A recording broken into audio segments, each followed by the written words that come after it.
Actually इतक्या दिवस ग्रामपंचायतला काही महत्व नसायचं. पण पण मागच्या 7-8 वर्षापासून ग्रामपंचायतला एक वेगळं स्थान मिळालंय. पंचायत समिती झालं, जिल्हा परिषद समोर आता त्याला जास्त मागणी करायची गरज पडत नाही. फक्त काही मोठ्या कामासाठी त्याच्याकडे पत्रव्यवहार करण्याची गरज पडते. ग्रामपंचायतच्या निधीच्या बाबतीत जर आपण बघितलं तर आज 100% निधी डायरेक्ट ग्रामपंचायतमध्ये येते.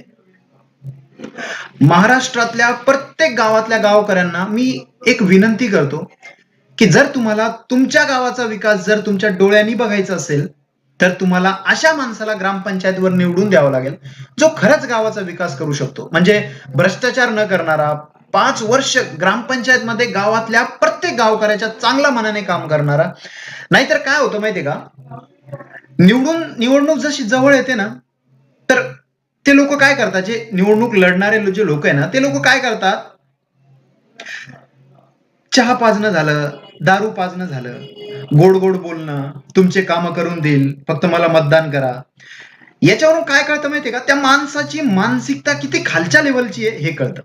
आणि जो माणूस सरपंच होण्यासाठी लोकांना दारू पाजू शकतो, तर विचार करा तो माणूस गावाचा विकास कसं करेल आणि किती करेल. विचार करा ना याच्यावरूनच. जो माणूस दारूचं व्यसन लावू शकतो तो माणूस गावाचा विकास करेल का? खूप मोठा क्वेश्चन मार्क आहे.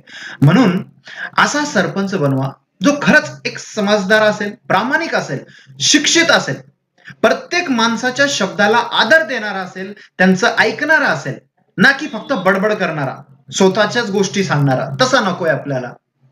कसं कसं असतं माहितीये का, जेव्हा शिक्षण कमी पडतं ना, तर गावातला ग्रामसेवक जे असतो ना, ते सरपंचला सगळ्या गोष्टी सांगत नाही.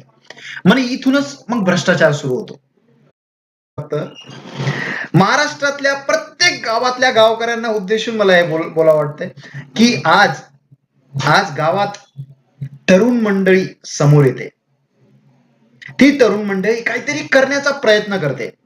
मी त्या प्रत्येक गावकऱ्याला विनंती करतो की त्या तरुण मंडळीला काम करू द्या, त्यांना शिकू द्या.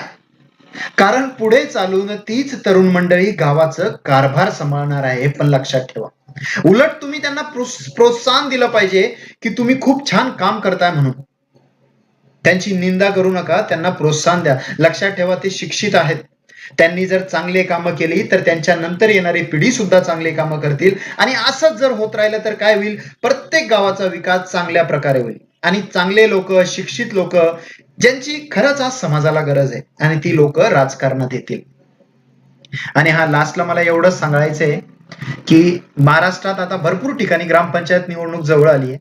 तर मित्रांनो, मला वाटतं फक्त कोरोनामुळे ती थांबली आहे, पण काही दिवसांनी, काही महिन्यानंतर ती होणारच आहे. तर मित्रांनो, मी तुम्हाला विनंती करतो की आपला गाव अशा व्यक्तीच्या हातात द्या जो गावाचा विकास करेल, गावाचा भलं करेल, भ्रष्टाचार करणार नाही. आणि थोडं जागरूक व्हा. आणि जागरूक व्हा इन द सेन्स, मला सांगायचंय जसं प्रत्येक महिन्याला काय होते, ग्रामसभा होते, त्याच्यावर लक्ष ठेवलं पाहिजे आपण. ग्रामसभामध्ये कोणते ठराव त्यांनी मंजूर केले त्याच्यावर सुद्धा आपलं बारीक लक्ष राहिले पाहिजे. काय होतं माहितीये का, ग्रामसभा ते स्वतःच घेऊन टाकतात, लोकांना कळू देत नाही. अरे स्वतः सदस्यांना सुद्धा माहित नसतं ग्राम